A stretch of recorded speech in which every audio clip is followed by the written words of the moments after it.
celebrated in verse and song by everyone, from the Talking Heads to the Rolling Stones, from Nat King Cole to the Archies, from the Four Tops to Stevie Wonder. The subject of this lecture is universally loved. How much do we love sugar? Well, despite health authorities' warning of too much sugar in our diets, the USDA estimates that the average American eats about 160 pounds of it each year. Our sugar consumption has a yin-yangness to it. We enjoy eating it, and when we're finished, we worry about what it'll do to our health. Our relationship with sugars is, as Facebook says, complicated. What's the nature of these molecules? Should we cut them entirely from our diet? Why do we crave them if they're so bad for us? As it turns out, our love-hate relationship with sugars has a basis in reality. As much as we worry about living with them, we definitely can't live without them. So what are sugars? The term sugar in everyday speech refers to the table sugar we buy at the grocery store. Biochemically, sugars are saccharides, a group of molecules with a particular chemical makeup, a simple carbohydrate. The general chemical formula for sugars is CH2O, with one carbon atom for every H2O water molecule. So a carbohydrate is literally one carbon for each H2O hydrate.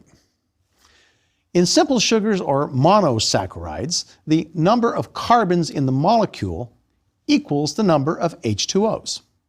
For example, ribose is a 5-carbon sugar with the formula C5H10O5.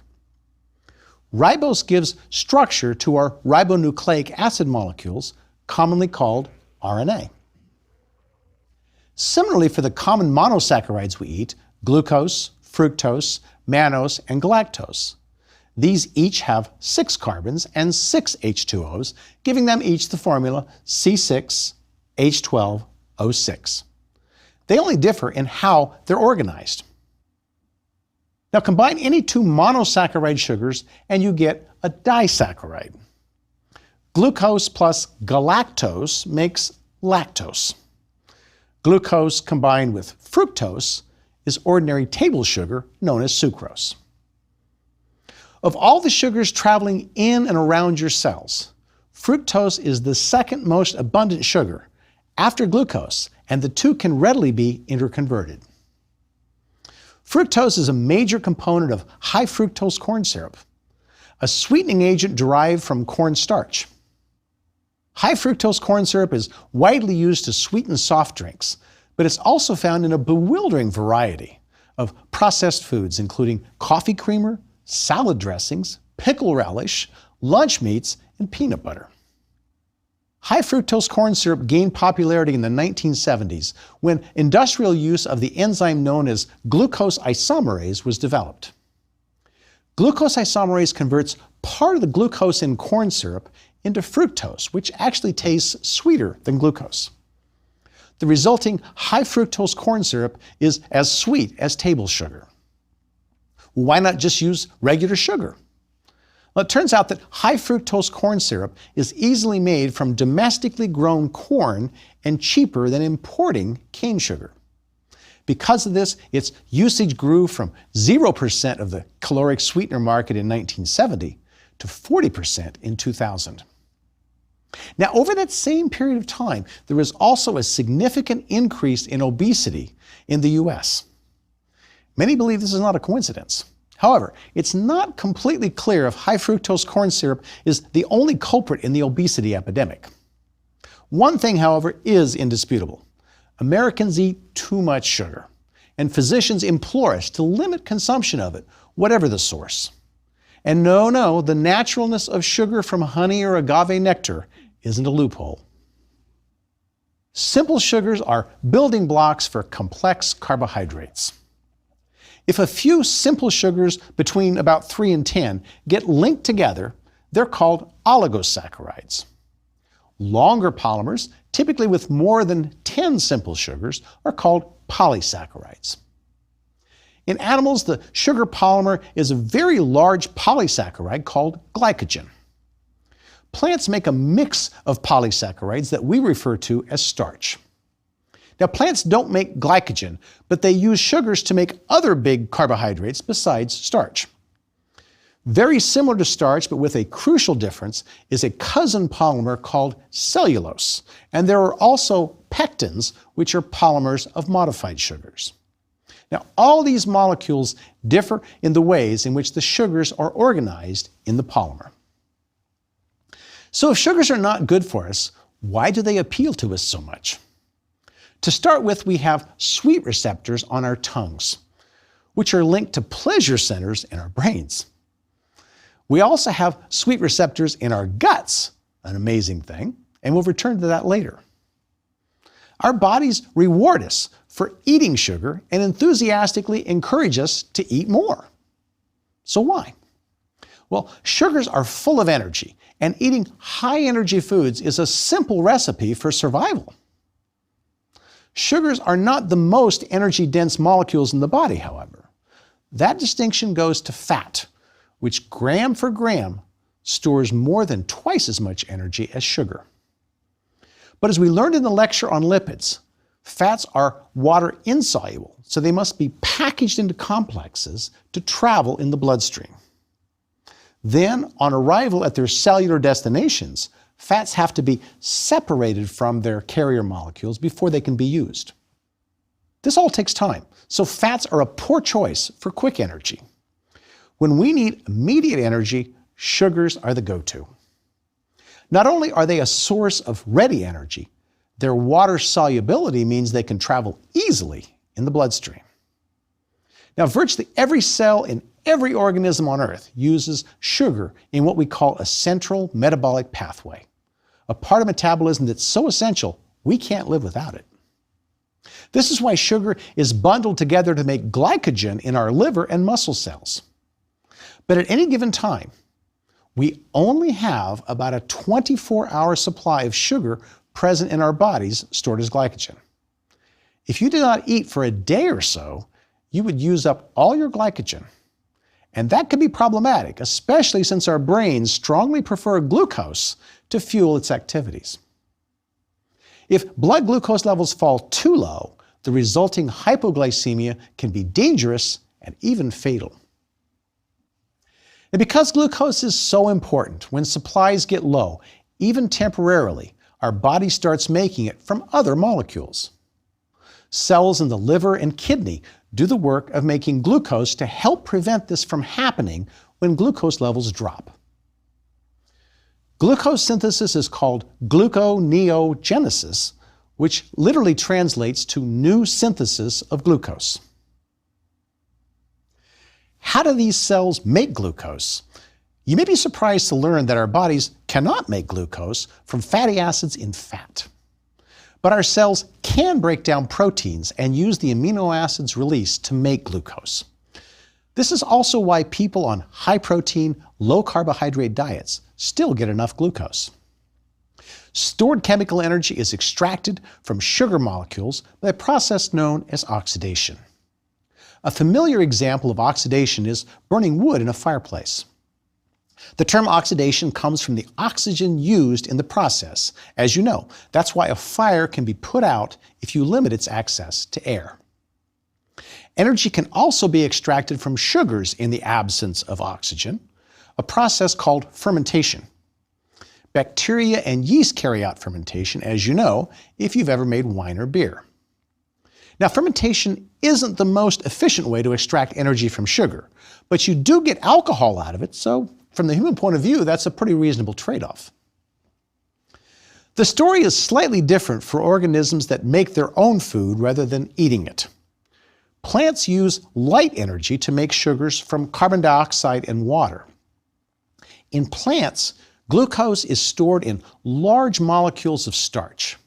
The stored starch is broken down by plant cells to release the glucose needed for their activities, just as our bodies do when we eat plant starches.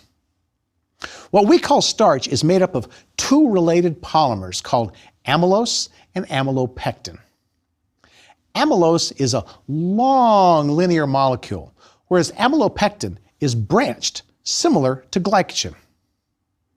What we call starch mostly consists of branched amylopectin with small amounts of long amylose molecules.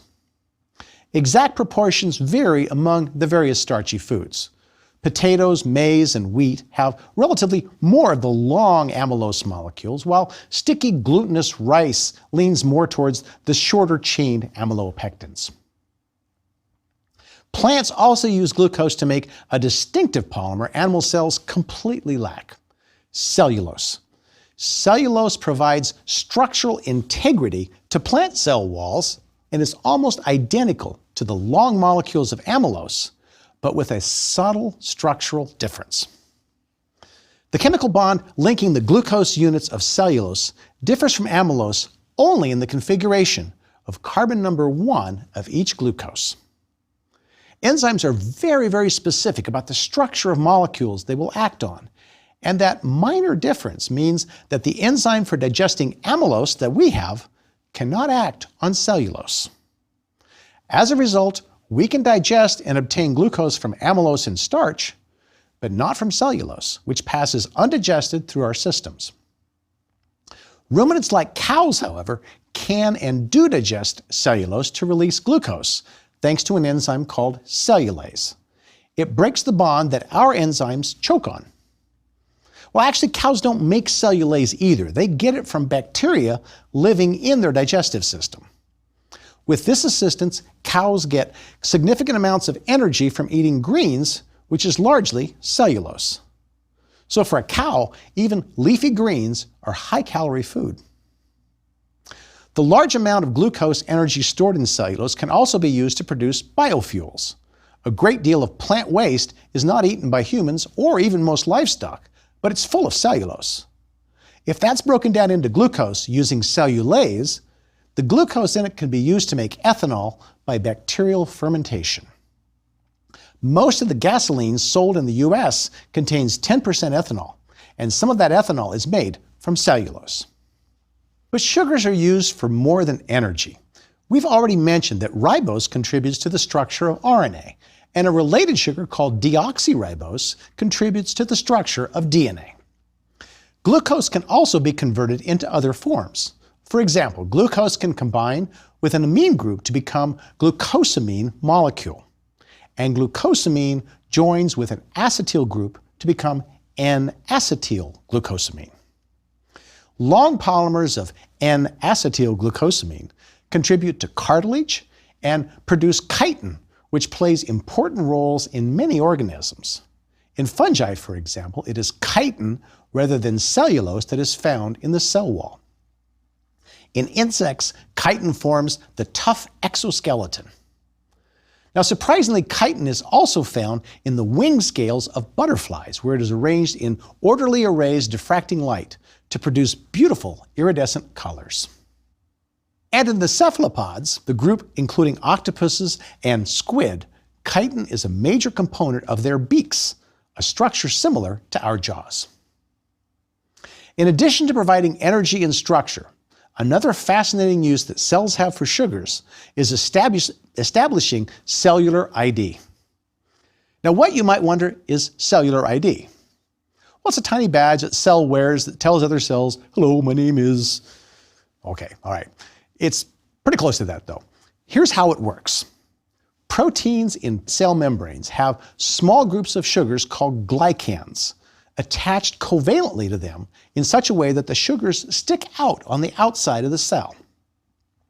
These are oligosaccharides that are often branched, so they look like a little tree growing out of the membrane proteins.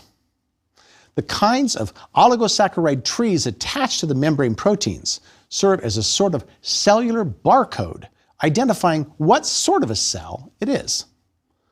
And by the way, we call proteins with oligosaccharides attached to them glycoproteins. Each cell membrane has thousands of glycoproteins, so the surface of a cell is literally covered with sugar trees.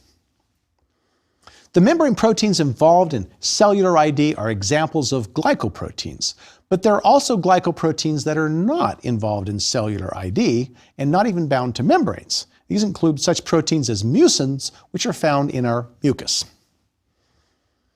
Now, one example of glycoproteins that are involved in cellular ID are the blood group antigens, or markers, which help determine blood types. Whichever type of blood group antigens are found in your cell membranes determines whether or not you are A, B, or AB blood group. If your blood group is O, your cells don't have any of the markers. Your immune system will make antibodies against blood cells displaying glycoproteins different from yours. Because type O blood lacks those markers altogether, it does not trigger an immune response and can be given to anyone, regardless of their blood type, and that's why it's called the universal donor type. The A and B markers have a common core of 4 sugars, which are differentiated only by the nature of the material attached to the penultimate sugar in the chain. That single difference is the only thing between a life-saving transfusion and a fatal incompatibility. Molecules, huh? Researchers are working on using an enzyme borrowed from bacteria to remove these oligosaccharide markers on blood cells, essentially making blood from any donor type O, so that it's safe for all recipients. Sugars as blood group markers are found in other species as well, and they can cause some strange problems. One of the most intriguing cases involves a strange arrangement of sugars called galactose alpha-1,3-galactose. Yeah, it's a mouthful of a name. It's part of a larger oligosaccharide, and this piece of the structure is called alpha-gal for short. Humans and other primates lack alpha-gal, but it's a blood group marker found on the cell surface of many other mammals, including ones that we raise for meat. Alpha-gal in the meat doesn't normally bother people who eat it, but it's what is one of the strangest plot twists in science. A tick bite can trigger a violent allergic reaction to alpha-gal and to all red meat. Now, how exactly the tick's bite stimulates the immune system to see alpha-gal as something to be attacked ferociously is not clear. One possibility is that alpha-gal from animals the tick has previously fed on is introduced into the bloodstream of the unfortunate sufferer, together with tick saliva proteins that cause the immune system to go into a frenzied allergic response. Whatever the explanation, a person who was happily carnivorous for years can suddenly develop a life-threatening reaction to all red meat, and sometimes even to dairy products, which may contain trace amounts of alpha-gal. While going vegan immediately solves the problem, in the future it may be possible to eliminate alpha-gal from livestock using techniques that have already been pioneered to remove sugar antigens from animals used in organ transplants. But until then, a diet free of animal products will keep these bizarre allergies at bay. Common sugars can also cause problems. Let's start with a relatively minor issue, lactose intolerance. Lactose is a disaccharide sugar found in milk that needs to be digested by the enzyme lactase into glucose and galactose to be used for energy. Not surprisingly, human babies make lots of lactase to help them digest the lactose in milk. Early humans only drank milk while nursing as babies, and the production of lactase was turned off as children moved into adolescence. Now, a few individuals in early human populations may have had mutations that allowed them to continue making lactase all through their lives, a condition called lactase persistence. And once people began domesticating animals that produced milk between about 8,000 and 10,000 years ago, the lactase persistence mutations spread rapidly in those areas of the world where animals were raised for milk. Today, many of the descendants of those early dairy farmers are able to digest milk all throughout their lives. In parts of the world where milk-producing animals were not commonly raised, like much of East Asia, most individuals to this day can tolerate and break down only a small amount of lactose as adults. This condition has led to the creation of lactose-free milk, which is typically made using the lactase enzyme, which leaves behind the glucose and galactose sugars instead of lactose. A more serious issue with sugar arises when levels of glucose in the blood are not properly controlled, as happens in diabetes mellitus, commonly referred to simply as diabetes. Let's take a closer look at what happens in diabetes. After a meal, the nutrients in it are broken down by the digestive system into simpler molecules to be absorbed and transported by the bloodstream to various tissues of the body. Complex carbohydrates in our diet will eventually be broken down into simple sugars. The more complex the carbohydrates are, the longer it takes for digestive enzymes to act on them, and therefore, the slower the sugars in them get released into the bloodstream. Now, we can gauge this rate by something called the glycemic index, a measure of the rate at which a food or drink increases the concentration of blood glucose. The scale is set with glucose itself having a score of 100. Everything else is assigned a number that reflects how fast it increases blood glucose levels compared to pure glucose. So, for example, a whole grain bread with a glycemic index of 75 means it increases blood glucose levels at a rate 75% that of pure glucose. Sugars themselves vary enormously. The disaccharide maltose, which is made of 2 glucose molecules, is 105. But most sugars are a lot lower. Fructose is only 19, and sucrose is midway between its component sugars of fructose and glucose at 65. Does this mean you should eat spoonfuls of sucrose at 65 instead of watermelon or a whole grain bread at 75? Certainly not. Glycemic index is only one measure of sugar's impact on the body. The quantity of sugar in food, for example, is measured by the glycemic load, which is quite low for watermelon. Foods with a very low glycemic load, like carrots or apples, often include fiber, which means insoluble cellulose and/or water-soluble pectin. In general, foods with low glycemic loads are recommended to avoid spikes in blood glucose. Why would that be important? Well, the answer may surprise you, and it is the root of the diabetes problem. Sugar at high levels is a cellular poison. The kitchen's an easy place to see this. So, for example, take a glass of milk out of the refrigerator and set it on the counter. Set a jar of plain strawberry jam, no additives, out open to the air at the same time and let them sit. Which one goes bad first? Well, in this little experiment, you'll see that the milk will always sour first. Why? Well, the level of sugar in milk is low enough that it doesn't inhibit the growth of bacteria that metabolize the sugar and make it sour. The high sugar content of jam, on the other hand, stunts the growth of bacteria, thanks to acting like a poison at high concentration. This is also why ancient Egyptians used honey as an antibiotic for wounds. If that's what high levels of sugar do to bacteria, what do they do to the cells of the body? Well, high blood glucose, as found in diabetes, can cause damage to blood vessels, cause blindness, organ failure, cognitive impairment, and cardiovascular disease, to name just a few of its scary effects. Suffice it to say that it is almost never in the body's interest to have excessively high levels of glucose in the bloodstream. Preventing that from happening is where the hormone insulin comes in.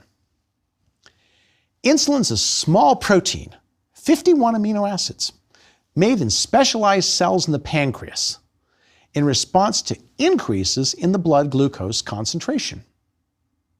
Hormones are molecules made in one part of the body that travel in the blood to another part of the body to exert their effects. It's insulin's job to bring those glucose levels down into safe territory to prevent the damage that sugar can do to cells. So how does insulin do that? Well, at the molecular level, it's pretty nifty. Cells have on their surface specialized receptors made of protein that bind to hormones like insulin. And when they bind insulin, they transmit a signal inside of the cell, and the cell responds appropriately. Assuming all is functioning properly, when an insulin receptor protein binds insulin, it tells the cell to take up glucose from the blood. The cell responds by stimulating a glucose transport protein called GLUT for short to move to the surface of the cell. Once there, the GLUT begins grabbing and transferring glucose from the bloodstream into the cell. As a result, the level of glucose in the blood drops, and the cell is supplied with an essential source of energy. What was poison outside the cell is fuel once it's safely inside the cell. Now within the cell, the glucose can be broken down for energy immediately, before the concentration gets too high, or if there's more glucose than can be immediately used, the muscle cells can use glucose to make glycogen. Glycogen polymers are not harmful in any way to cells. So glucose stored as glycogen has been detoxified, as it were. So why do we need to worry about increased blood glucose if we have insulin to move it into our cells? Well, there's two reasons, known as type 1 and type 2 diabetes. For people with type 1 diabetes, the problem is they make too little or no insulin. This may arise from an infection or an autoimmune attack on the insulin-making cells of the pancreas. The only way to deal with it is to carefully manage or monitor blood glucose levels and inject insulin regularly to keep them normal. An interesting study from the University of Melbourne in 2019 suggests a possible path to preventing type 1 diabetes in the future. Researchers there discovered that children vaccinated for rotavirus between ages 0 and 4, that is from birth to age 4, showed a significant decrease in the incidence of type 1 diabetes. Type 2 diabetes is a different beast. In this form of diabetes, the pancreas makes insulin, but cells don't respond to it as they normally should. This is what we call insulin resistance, and it can cause a roller coaster type effect with blood sugar.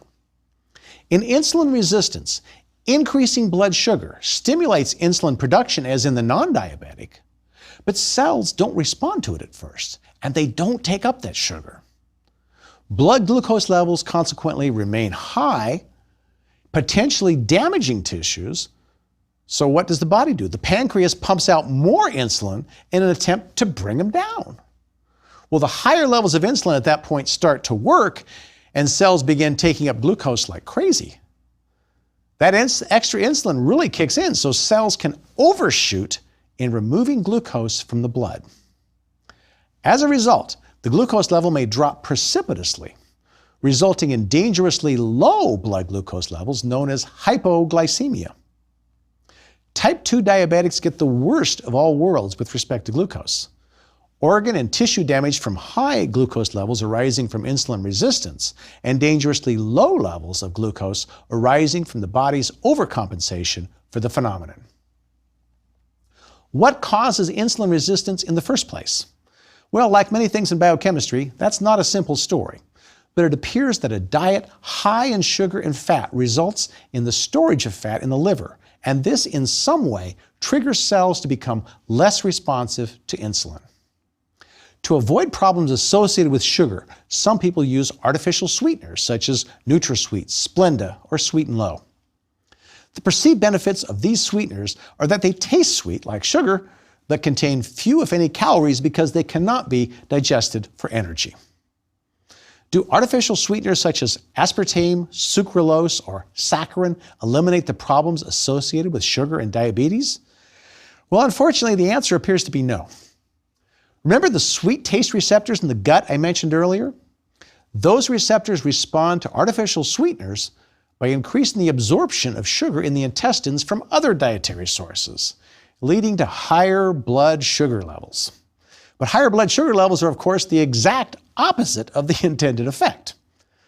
In a double whammy, artificial sweeteners have been shown to disrupt the communities of bacteria that live in the gut. Our intestines host trillions of bacteria that affect our health profoundly. What we eat determines what kinds of bacteria live in our guts. Artificial sweeteners promote the growth of bacteria that interfere with the body's ability to regulate glucose uptake properly. So our fake sweets still lead to high levels of blood sugar, and they even appear to have some side consequences that are worse than the sugar we're trying to avoid. So how should we feel about sugars? They make some of us ill when we eat ice cream. They can poison our cells when present in large quantities. The wrong sorts on blood cells we receive in transfusions can even kill us. It sounds suspiciously like sugars are out to get us. But think of all they do, providing us with instant energy, feeding our brains, directing proteins to their destinations, communicating the identity of our cells, and even making the world more beautiful by their presence in everything from the cell walls of flowers to butterfly wings. Is it their fault we love them too much for their own good? If we exercised a little restraint, or even if we just exercised a little, our relationship with sugars might be more loving and healthy.